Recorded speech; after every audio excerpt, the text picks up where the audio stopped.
Luiza Grea și astăzi vă voi arăta ce se află în geanta mea de spital. Dacă urmăriți acest videoclip, înseamnă că ați ajuns marele eveniment în care vă pregătiți ca baby să vină pe lume și aveți nevoie să știți ce se află în geanta de spital sau ce aveți nevoie. Eu nu am nevoie de foarte multe lucruri, deoarece aici la spital o să primesc foarte multe lucruri, cum ar fi pampersuri, eu nu am nevoie să-mi pun șervețele umede, nici formula, lapte praf. Și chiar și pompă de muls o să primesc aici, care să mă ajute până ce laptele meu o să vină. Ok, vă voi arăta ce se află aici în geantă. Asta e geanta cu lucrurile lui baby, iar aici am o geantă cu lucrurile mele. Eu am pus numai haine, deoarece cam doar de haine am nevoie, atât cât ține de igiena mea intimă după ce o să nasc, toate lucrurile o să le primesc la spital. Deci am așa, o căciulă cu o pătură destul de mare în care o să-l înfășesc pe baby. Eu am și eu un halat în aceeași culoare, care o să ne facem poze împreună, chiar atunci când baby o să vină pe lume, o să fie deja spălat și înfășat, ca să anunțăm marele eveniment că baby a sosit. Am aici două body-uri albe, care o să le dau pe dedesubt de haine.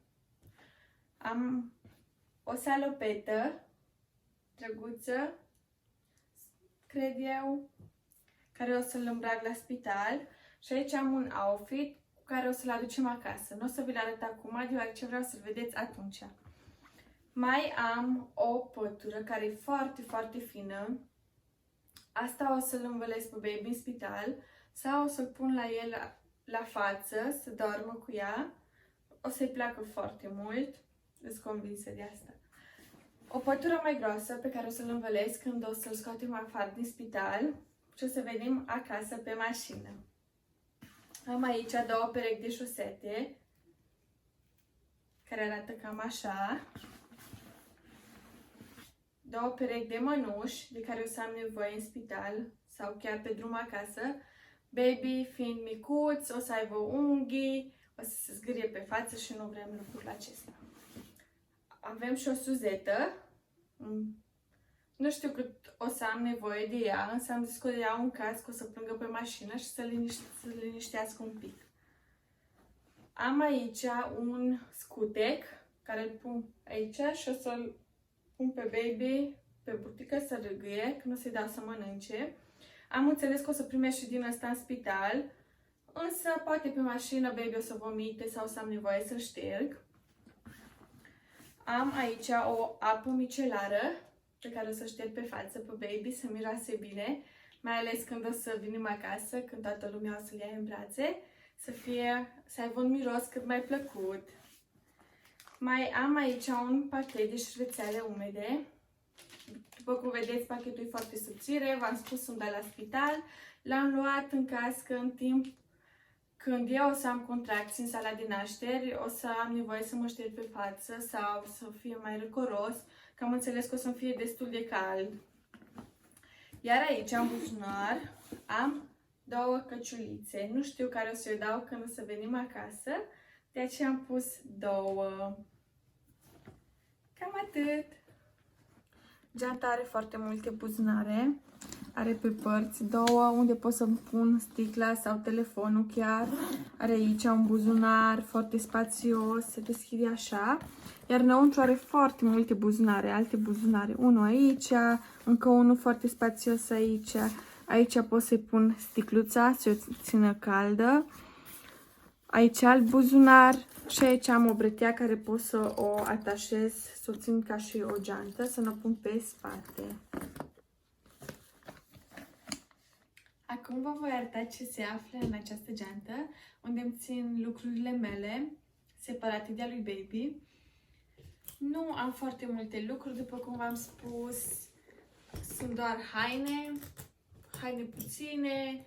Noi nu vom sta mult în spital, vom sta maxim 2 zile și nu o să am nevoie de multe lucruri. Deci, am cam așa. Halatul de care vă spuneam, care e în aceeași culoare cu pătura și cu căciula lui Baby, în care vom face marele anunț că Baby a venit pe lume. Am nevoie de o perete de șlapi, care o să-i folosesc atât în timpul travaliului, în timpul durerilor, cât și să fac duș. Nu o să vreau să intru în duș cu picioarele goale. Am aici o pijama care e cu mânică scurtă și pantaloni lungi. Cine mi-a spus când mi-am luat pijama, a zis să mi-o iau cu mânică scurtă, deoarece o să-mi fie foarte cald. Majoritatea femeilor după ce nasc au călduri. Le este foarte cald. Am aici niște cotonete cu care o să mă șterg pe față cu apă micelară și o să șterg și pe Baby cu apa lui micelară. Am aici un outfit care o să vin acasă îmbrăcată. O să vi-l arăt atunci când o să filmăm videoclipul în care o să vă arătăm pe Baby și cum o să decurgă venirea noastră acasă. Am aici o tabliță pe care scrie Our Love Isaiah, unde o să-i punem ounții, inci și pounds, câți pounds o să aibă, cât greutatea lui, și literele sau numerele pentru kilograme și înălțime. Am aici o trusă cu make-up. Nu o să folosesc eu foarte mult make-up, am pus-o doar ca să mă aranjez un pic când o să vin acasă, să arăt totuși bine, prezentabil. O paletă de fard, o mică pudră, pensule pentru pudră, pentru blush și pentru gelul de sprâncene, pentru fardurile de la ochi, un rimel, ăsta e blush-ul, care arată cam așa, gelul de sprâncene, o mică oglindă, pensula pentru fond de ten, o monstră pentru fondul de ten, o cremă hidratantă, tot așa am pus-o în ceva mai mic,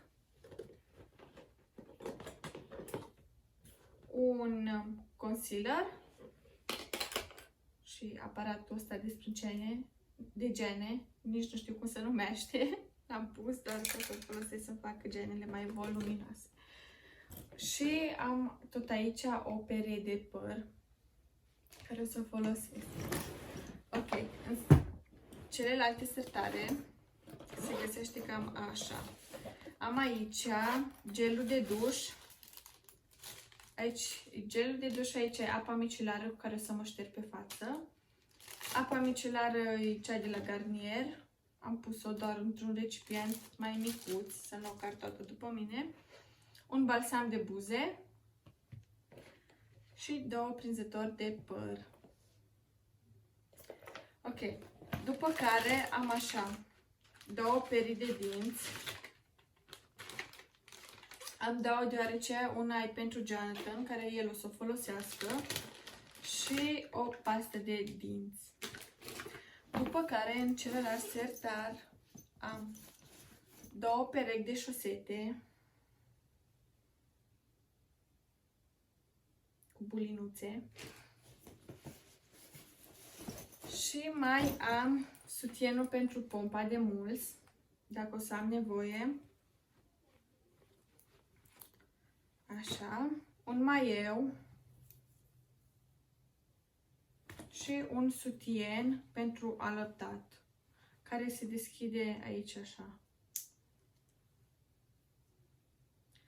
Nu am foarte multe lucruri, încă eu ce vă sfătuiesc e să întrebați pe cineva care a fost la spital și a născut, de ce lucruri ai nevoie. Știu că în România s-ar putea să aveți mult mai multe nevoi într-un bagaj de spital.